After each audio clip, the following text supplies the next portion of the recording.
Nisan 2018'de toplama kampına götürüldükten sonra 2 sene boyunca hiçbir haber alınamayan iş adamı Enver Tursun'un oğlu Ezmet Enver'i Türkiye'de okuttuğu gerekçesiyle 15 yıl hapse mahkum edildiği öğrenildi.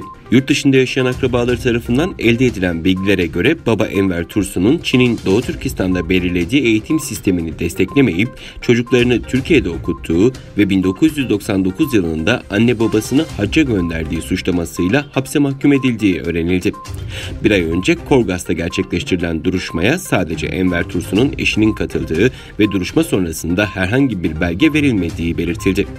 Enver Tursun'un akrabaları yaşadıkları ülkelerdeki hükümetlere ve uluslararası insan hakları kuruluşlarına seslenerek Enver Tursun ve oğlu Ezmet Enver'in serbest bırakılması için Çin hükümetine baskı yapılmasını istedi. Doğu Türkistan'ın Gulca şehrinde Taksim adındaki Türk malları mağazasını açan Enver Tursun ve oğlu Ezmet Enver, Nisan 2018 yılında Çin polisleri tarafından kampa götürülmüştü.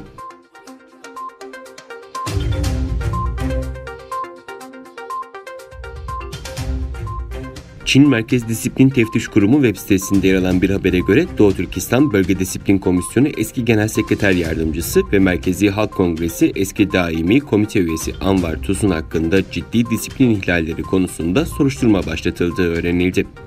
Soruşturmada Anvar Tursun'un düşünce bozukluğu ve güven eksikliği, Komünist Parti'ye sadakatsizlik, düzenlemelere uymamak, Merkezi Komite kuralının ruhunu ihlal etmek, çocukları için düğün törenleri düzenlemek, görevini kötüye kullanmak, rüşvet ve yolsuzluk iddialarıyla suçlandığı belirtiliyor.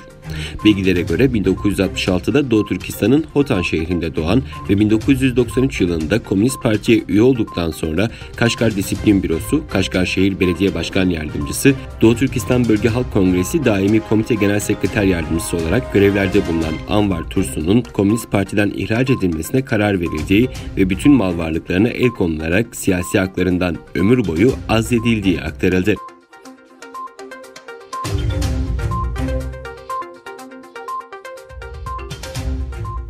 Çin Dışişleri Bakanlığı Sözcüsü Hua Chunying, başkent Pekin'de düzenlediği olağan basın toplantısında Çin ve Hindistan'ın son zamanlarda yaşadığı gerilimi çözme yönünde yapılan görüşmelere ilişkin değerlendirmelerde bulundu.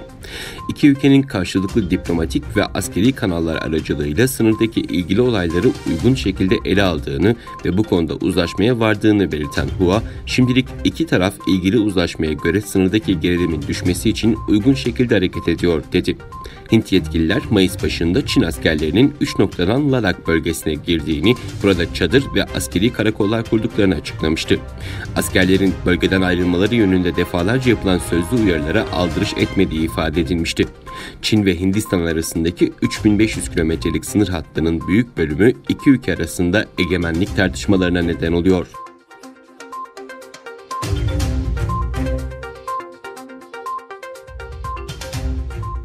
İran bu yıl Ekim ayında süresi dolacak olan Birleşmiş Milletler'in İran'a silah ambargosunun uzatılmasına karşı çıkmaları için Rusya ve Çin'e çağrıda bulundu.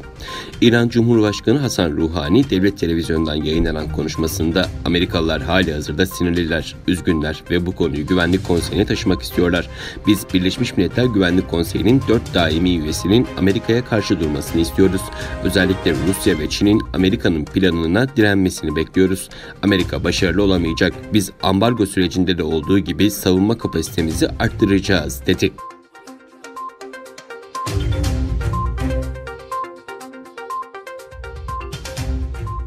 Avrupa Birliği korona salgını sırasında oluşan devasa boyuttaki kasıtlı yanlış bilgi dalgası konusunda iki ülkeyi hedef gösterdi.